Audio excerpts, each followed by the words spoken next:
Harimau yang distosia ini sedang sekarat. Lebih buruknya lagi, bayi perempuannya meninggal ketika lahir.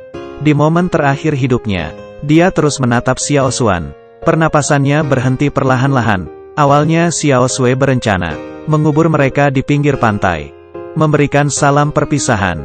Tapi tiba-tiba dia merasakan, sepertinya bayi harimau bergerak. Dia langsung membaringkan bayi harimau, memberikan nafas buatan. Di momen ini, terjadilah keajaiban.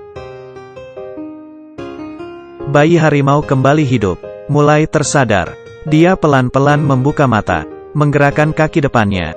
Dia dari sedih menjadi bahagia, sambil menangis, sambil memegang kaki bayi harimau.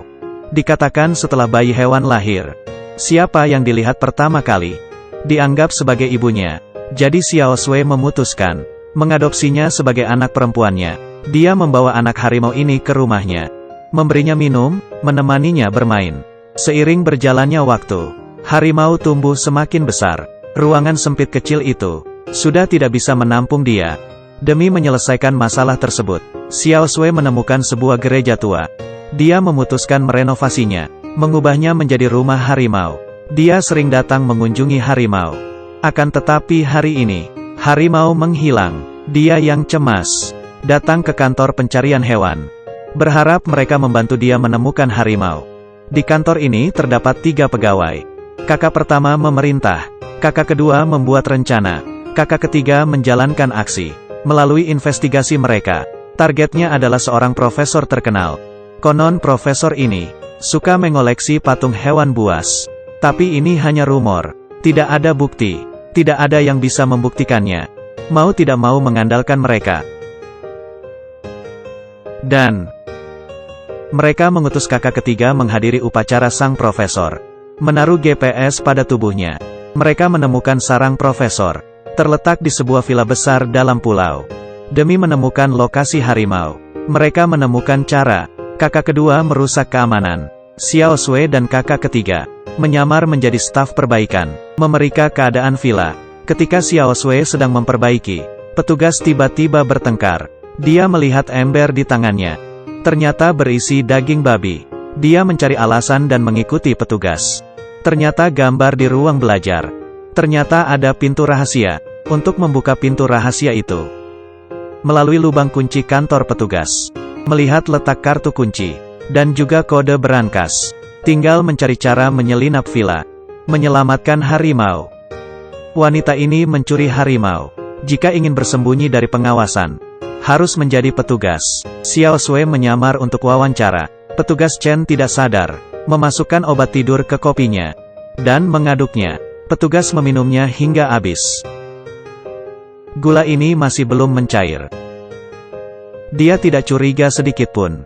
3 detik kemudian langsung tertidur. Dengan itu, operasi pencurian harimau dimulai. Pertama, sistem keamanan villa diganti. Saat perbaikan kemarin, kakak kedua merekam layar CCTV. Mengganti CCTV dengan rekaman. Berempat masuk ke pintu rahasia. Ternyata terdapat harta karun. Terdapat patung dan perhiasan. Tapi mereka tidak peduli. Dari pengamatan kakak pertama, di patung terdapat petunjuk. Mereka menekan patung. Terdapat sebuah pintu. Sama seperti rumor, ada banyak patung hewan buas. Dalam gudang pintu rahasia, mereka menemukan harimau yang mereka cari. Mereka membawanya lewat ruang bawah tanah. Kebetulan ada sebuah perahu. Membuka pintu, ternyata ada jalur menuju ke laut.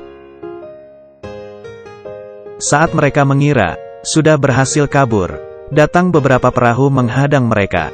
Pencuri dengan topeng aneh menjarah kapal mereka. Bahkan harimau juga dibawa pergi. Mereka melompat ke laut. Untungnya perahu mereka tidak dibawa pergi. Masih baik hati. Di lain sisi profesor menyadari harimau hilang. Petugas yang tertidur harus membayar dengan rasa sakit. Profesor menunjukkan dia, nasib Anda akan seperti kunci ini, yang dilempar ke dalam cairan pelarut. Tidak sampai 3 detik, kuncinya langsung larut tak bersisa. Petugas di sampingnya pingsan. Cairannya terus mendidih. Dokter menggiring petugas. Kemudian, lain kali minum kopi tidak perlu gula. Kemudian, 2 wanita masuk ke kolam. Ternyata adalah air susu coklat. Kunci tadi terbuat dari gula. Profesor memanfaatkan rasa takut petugas, membuat mereka takut setengah mati. Dari candaan ini, sulit untuk diketahui, siapa yang menentang profesor akan ada orang yang berakhir. Tembakan. Harimau melihat ke arah atas. Di depannya adalah seorang bayi. Ibunya bersembunyi di sudut gemetar. Tapi bayi malah berbicara. Saya ingin harimau besar. Harimau mengangkat cakarnya. Bayi juga mengulurkan tangannya. Harimau yang galak ini juga memiliki sisi yang lembut.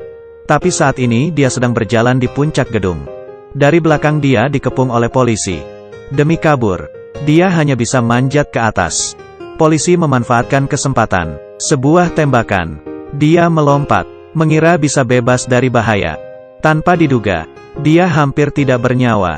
Orang di bawahnya berteriak. Harimau terus tergelincir. Bahkan polisi menurunkan pistolnya. Harimau akhirnya berhasil manjat. Dia melihat ke bawah. Ukuran manusia di bawah sama seperti semut. Kemudian sebuah sekrup lepas. Harimau sempoyongan. Perlahan-lahan mundur. Akan tetapi sebuah sekrup lepas lagi. Cakar kakinya tidak bisa menahan tubuhnya. Tapi di saat yang sama, dia melihat secercah harapan. Itu adalah tuannya. Naik balon udara menyelamatkannya. Ketika ingin mengambil langkah, seluruh besinya patah. Saat ingin terbang mendekat, balon udara terhalang penangkal petir. Karena gaya reaksi, jadi memantul kembali. Balon udara semakin menjauh. Kakak pertama dengan semangat, langsung mengambil tali, kemudian melompat. Untungnya tidak celaka, mendarat dengan mulus. Dia mengikatkan tali ke besi, agar balon tidak menjauh.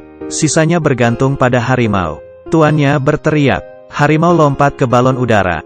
Tapi harimau gemetar ketakutan. Percaya kepada saya. Sudah tidak ada waktu. Gimana mereka melewati krisis ini? Apakah harimau bisa terselamatkan? Sebenarnya saya juga ingin tahu. Cuplikan tadi adalah film yang akan segera tayang. Yang Guang Jiefei, diadaptasi dari judul novel yang sama. Mendapatkan komentar bagus dari 88% pembacanya. Dia sangat lembut dan menarik. Dia menyembuhkan hati banyak orang. Filmnya dibintangi Ma Li Songjia, Sai. Ceritanya sangat bagus. Semoga di hari buruh ini, dia bisa menghangatkan hati Anda.